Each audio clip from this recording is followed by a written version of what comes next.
Hello and welcome everyone. मैं विशाल आप सभी का अगेन बहुत बहुत स्वागत करता हूं आज के सेशन में। डियर स्टूडेंट, उम्मीद करता हूं आप सभी लोग बहुत अच्छे हैं, सभी की सेहत बहुत अच्छी है और प्रिपरेशन चल रही है जबरदस्त।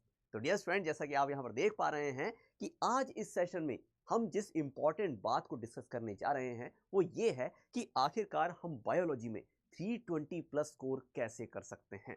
यस फ्रेंड, वैसे अगर सीधी भाषा में कहा जाए तो इसका रास्ता जो है ये आपकी मेहनत से ही होकर जाता है।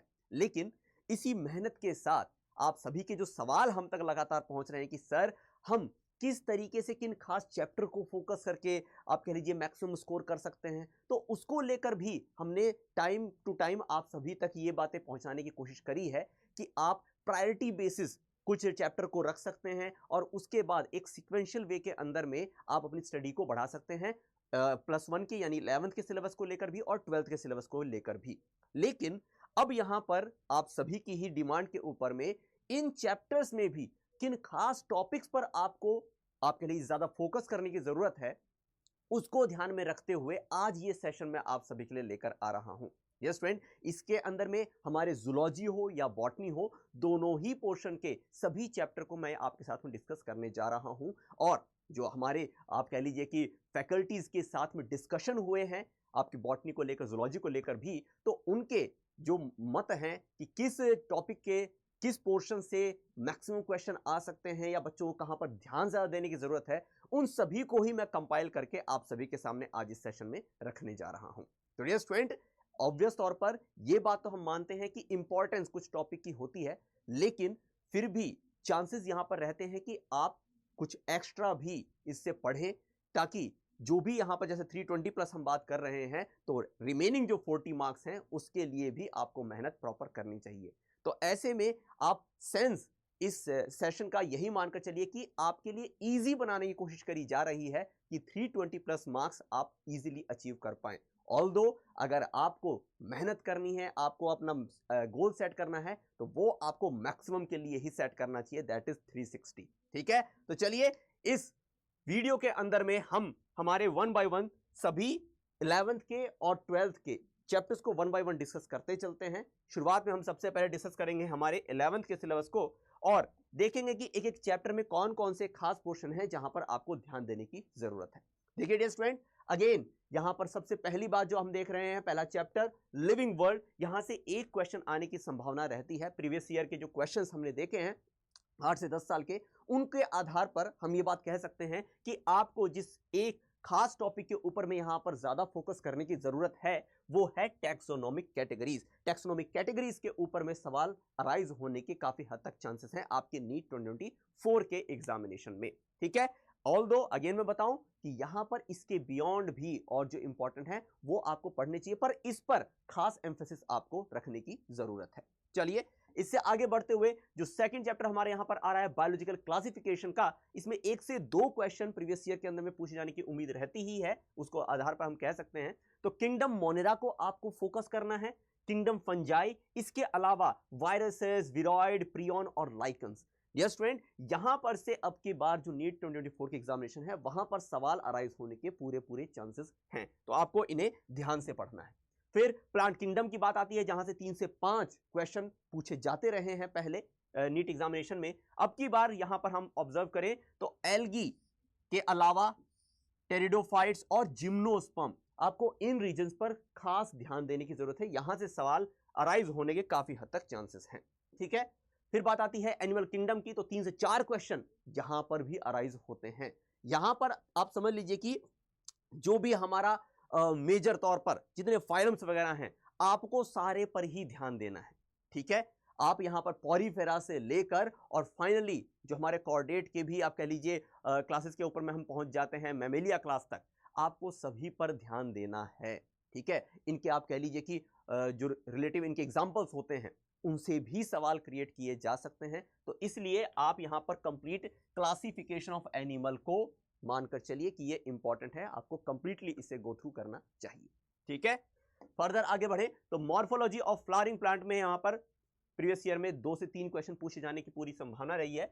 आप यहां पर अब की बात ध्यान दें अगर, तो न्यू फैमिली जो इंक्लूड हुई है देखिए डियर स्टूडेंट, जब न्यू कुछ यहां पर सिलेबस के अंदर में एड ऑन हो रहा है तो सवाल वहां से अराइज होने के पूरे पूरे चांसेस हैं। तो आप जो न्यू फैमिलीज यहां पर एड ऑन हुई हैं, आपको जरूर उन्हें खास तवज्जो देनी चाहिए। इसके अलावा फ्लावर से सवाल यहां पर पहले भी काफी हद तक पूछे जाते रहे हैं और अब की बार भी पूछे जाने की पूरी पूरी उम्मीद है। फिर बात आती है एनाटॉमी इन फ्लावरिंग प्लांट्स में, तो 3 क्वेश्चन यहां पर प्रीवियस तौर पर पूछे जाने की उम्मीद रहती है। तो ऐसे में आप यहां पर टिश्यूज पर खास फोकस करेंगे और सेकेंडरी ग्रोथ से लगातार हर साल क्वेश्चन पूछे जाते रहे हैं नीट एग्जामिनेशन में, तो ये काफी इंपॉर्टेंट है आपके लिए। आगे बढ़े, और तो स्ट्रक्चरल ऑर्गेनाइजेशन इन एनिमल, ठीक है, 4 से 5 क्वेश्चन यहां पर पहले प्रीवियस ईयर के अंदर पूछे जाते रहे हैं। अब की बार आपको देखिए यहां पर ध्यान रखना है, कंप्लीट आपको इसे पढ़ना है, ठीक है। टिश्यूज की भी जहां तक बात आती है, आपको टिश्यूज की भी स्टडी करनी है और फ्रॉग और कॉकरोच भी आपको देखना है, ठीक है। फ्रॉग से यहां पर आप समझ लीजिए कि लगभग तय है कि सवाल आपको फ्रॉग से मिलेगा ही मिलेगा। कॉकरोच, चूंकि इंसेक्ट भी आपके सिलेबस के अंदर में लिखा हुआ है, तो कॉकरोच पर भी आप एम्फेसिस करेंगे। तो इस चैप्टर को मैं आपको कहूंगा कि आपको कंप्लीटली ही गो थ्रू करना है, इसके हर एक पोर्शन से सवाल अराइज होने की पूरी संभावना है। क्लियर? आगे चले, बात आ जाती है फिर यहां पर सेल यूनिट ऑफ लाइफ में। तो डियर स्टूडेंट, इसके अंदर में एक हिस्सा तो ऐसा है जिसको आप बिल्कुल छोड़ नहीं सकते। यूकैरियोटिक सेल से हर साल क्वेश्चन पूछे जाते रहे हैं और संभावनाएं भी हैं यहां पर अलग अलग रीजन से, यहां पर ऑर्गेनल से पूछ ले, ठीक है, या फिर आप कह लीजिए उनके अंदर के स्ट्रक्चर से रिलेटेड सवाल पूछे जा सकते हैं। तो यूकैरियोटिक सेल्स जो हैं ये आपको खास एम्फेसिस देनी है। इसके अलावा भी जो और पोर्शन है उस पर भी आप ध्यान दे सकते हैं। आगे बढ़े और बायोमोलिक्यूल जो चैप्टर आती है इसके बारे में बात करते हैं। 3 से 4 क्वेश्चन प्रीवियस ईयर के अंदर पूछे जाने की पूरी पूरी संभावना रही है देखते हुए। तो पॉलीसैकेराइड्स यहां पर एक इंपॉर्टेंट एस्पेक्ट है जिसको आपको ध्यान देना चाहिए।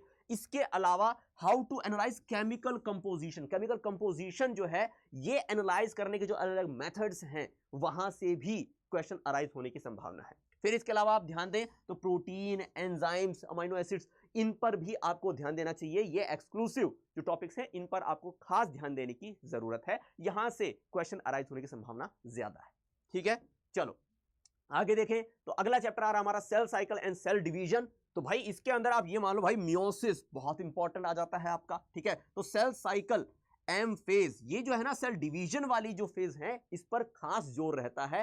पर सेल साइकिल जो है इसके साथ में जब आप इसे देखते हैं तो कंप्लीटली आपका आपके लिए माइंड के अंदर में व्यू क्लियर होता है। तो आप यहां पर कंप्लीट सेल साइकिल के साथ में एम फेज और उसमें भी स्पेसिफिक मियोसिस, इसको जरूर आप तैयार करके जाएं आपके एग्जामिनेशन में, ठीक है।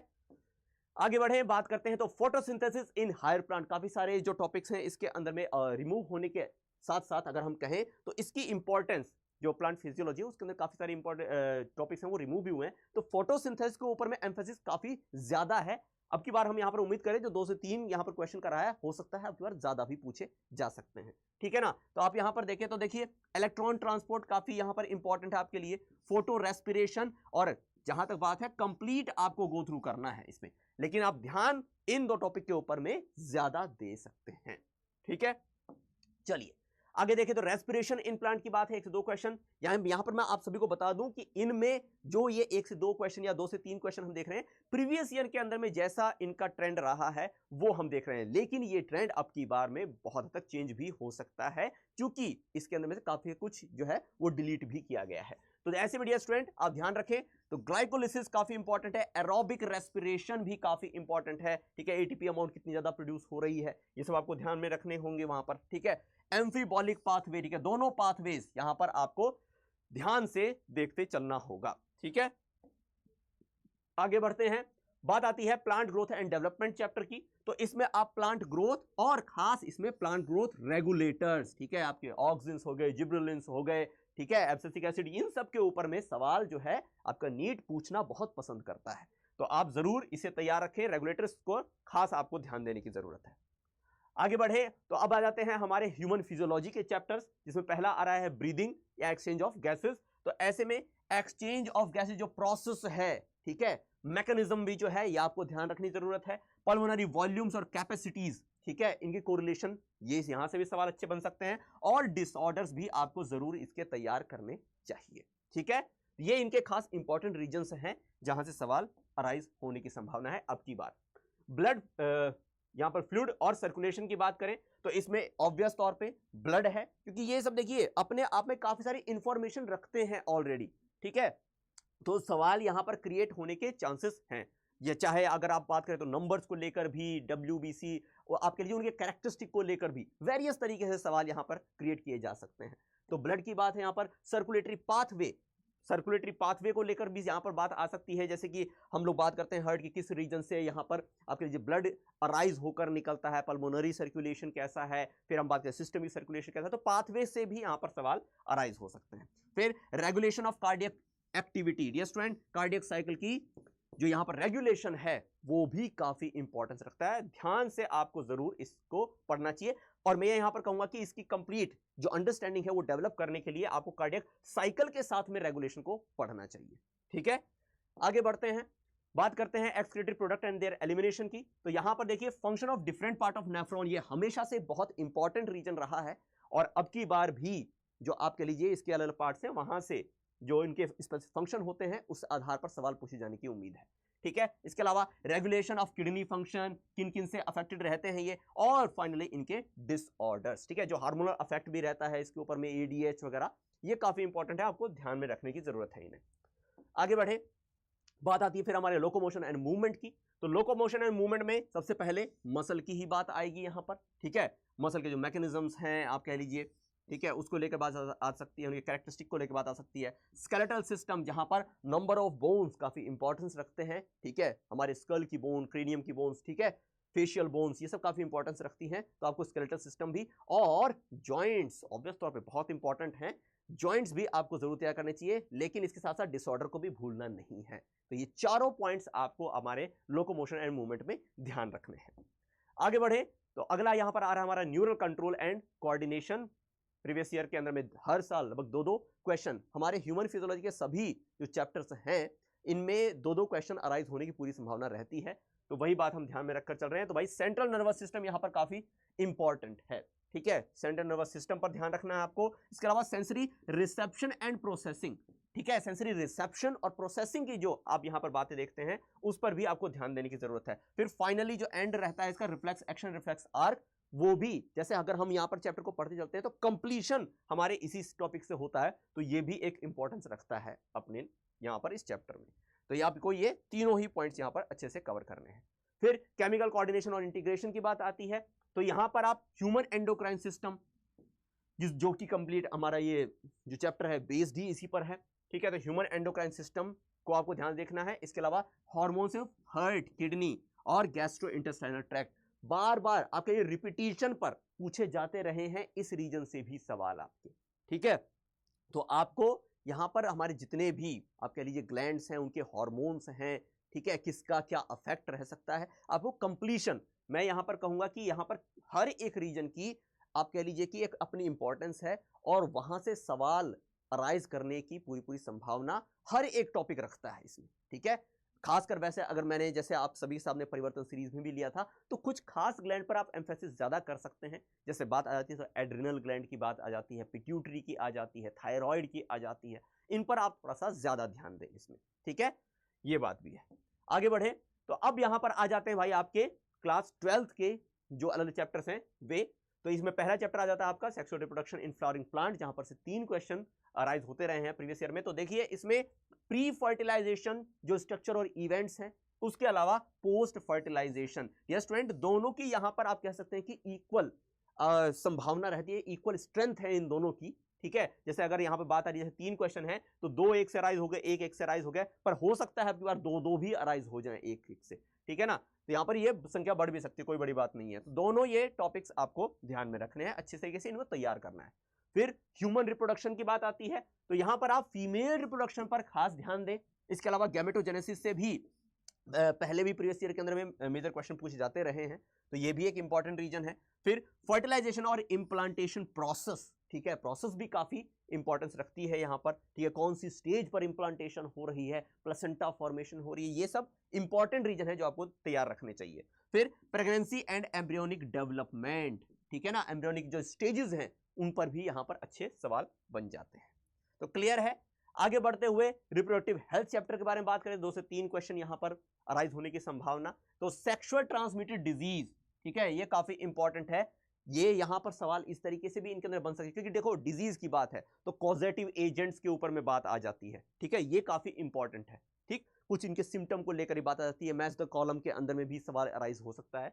तो ये यहां पर समझिए सेक्सुअल ट्रांसमिटेड डिजीज जो है ये आपको काफी इंपॉर्टेंट इस चैप्टर के अंदर में दिखाई पड़ता है। इसके अलावा इनफर्टिलिटी और इसको सॉल्व करने के लिए जो अलग अलग आप कह लीजिए मेथड्स हैं, इनकी भी काफी इंपॉर्टेंस है, ठीक है, इनका वेटेज अच्छा खासा है, आपको ध्यान में रखने की जरूरत है। फिर पॉपुलेशन स्टेबलाइजेशन और बर्थ कंट्रोल, ये भी रेगुलर तौर पर प्रीवियस ईयर के अंदर में पूछा जाता रहा है आपके नीट एग्जामिनेशन में। तो ये तीनों जो टॉपिक्स हैं आपको ध्यानपूर्वक पढ़ना है। फिर principle of inheritance and variation, तो देखिए 5 से 6 क्वेश्चन यहां पर अराइज होते हैं, काफी अच्छा वेटेज रखता है ये चैप्टर आपका। तो आप यहां पर देखें तो मेंडल के लॉस, ठीक है, आपको एकदम आपके टिप्स पर तैयार रखने हैं, ठीक है। परम सर ने सेशंस जो इनके लिए हुए हैं, जगराज सर ने सेशंस लिए हुए हैं, बच्चे बढ़िया तरीके से उन सेशंस को आप लीजिए, ये सारे आप एकदम टिप्स पर होंगे, ठीक है। आप इसका वेटेज देख रहे हैं कितना अच्छा है। तो डियर स्टूडेंट, मैं ये कहूंगा कि जो हम प्रायोरिटीज भी अपनी तय करते हैं ना चैप्टर्स की प्रायोरिटी, तो ये आपका प्रायोरिटी वाले चैप्टर्स में से एक है, आपको जरूर इसको अच्छे से तैयार करना चाहिए।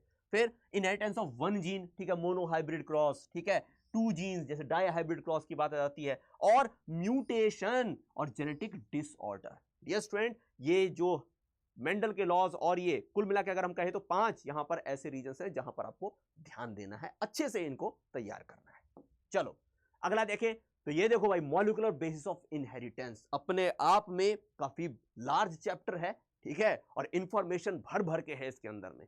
तो आपको यहां पर इंफॉर्मेशन में भी अब की बार की जो यहां संभावना बन रही है, वहां पर कुछ क्रक्स मैं आपके सामने रख दे रहा हूं। तो डियर स्टूडेंट, यहां पर डीएनए से सवाल काफी अराइज हो सकते हैं, ठीक है, टाइप ऑफ डीएनए से लेकर प्रोसेसिंग से लेकर स्ट्रक्चर से लेकर कई रीजन्स हैं जहां से यह सवाल आ सकता है। फिर आपको ट्रांसक्रिप्शन को थोड़ा अच्छे से तैयार रखना है, ठीक है, जैसे रेप्लिकेशन, ट्रांसक्रिप्शन, ट्रांसलेशन की बात आती है, उनमें ट्रांसक्रिप्शन पर खास एम्फेसिस आपको रखना चाहिए। ऑल्दो अगर आप कंटिन्यूटी एक सीक्वेंस में पढ़ते हैं ना, तो ये पूरी एक रिले रेस की तरह से होती है, रेप्लिकेशन के साथ में बात आ गई, फिर ट्रांसक्रिप्शन होगी, फिर ट्रांसलेशन हो गई, तो एक कनेक्टिविटी के तहत आप बाकियों को भी पढ़ लें, पर इस पर ध्यान आपको थोड़ा ज्यादा रखना चाहिए आपकी बात, ठीक है। रेगुलेशन ऑफ जीन एक्सप्रेशन, ठीक है, जो आपके ऑपरॉन्स हो गए, बहुत इंपॉर्टेंट रीजन है, आपको तैयार रखना चाहिए। डीएनए फिंगरप्रिंटिंग, तो ये स्टूडेंट, ये चारों टॉपिक्स हैं आपके इस चैप्टर के, ये काफी इंपॉर्टेंस रख रहे हैं आपके एग्जामिनेशन में। इवोल्यूशन 1 से 2 यहां पर आ रहे हैं, और ये तय है कि भाई कहां से आएंगे, बहुत आप कह लीजिए कि इसमें मुझे नहीं बल्कि आपको भी पता होगा कि सवाल कहां से आने जा रहे हैं। तो आप यहां पर देख लीजिए भाई, एविडेंसेस बहुत इंपॉर्टेंट है, ये ध्यान रखें आप। मैकेनिज्म ऑफ इवोल्यूशन किस तरीके से हुआ है, हार्डी वेनबर्ग और प्रिंसिपल और ह्यूमन का इवोल्यूशन, ये बच्चे को पता है कि हमको इन पर ध्यान देना है, तो बिल्कुल इसे आप तैयार रखें। ह्यूमन हेल्थ एंड डिजीज में, तो dear student, common disease in human, ठीक है, ये तो है ही इसकी इंपॉर्टेंस।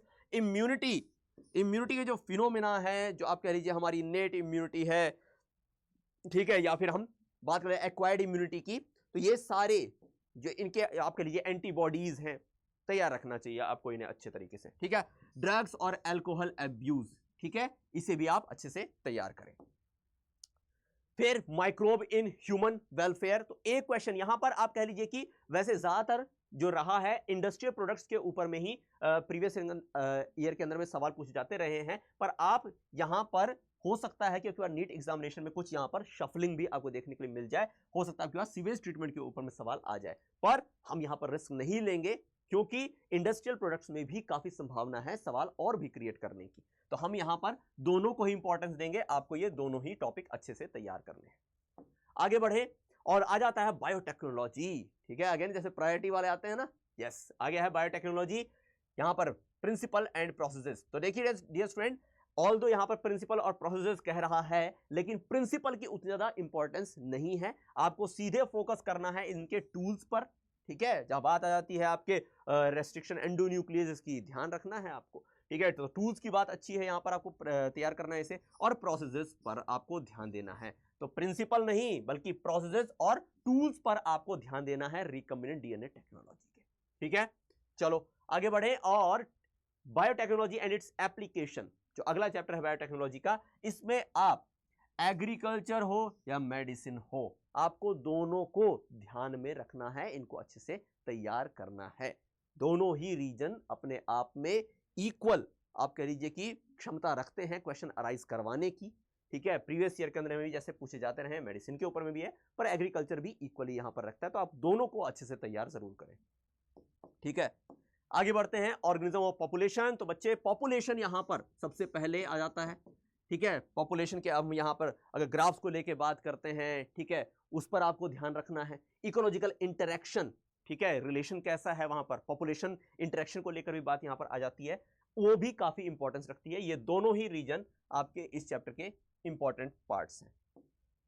अब यहां पर आ गए हम फाइनली इको सिस्टम के ऊपर में। एनर्जी फ्लो बड़ा इंपॉर्टेंट है, एनर्जी फ्लो, ठीक है, 10% लॉ जो हम यहां पर देख रहे हैं।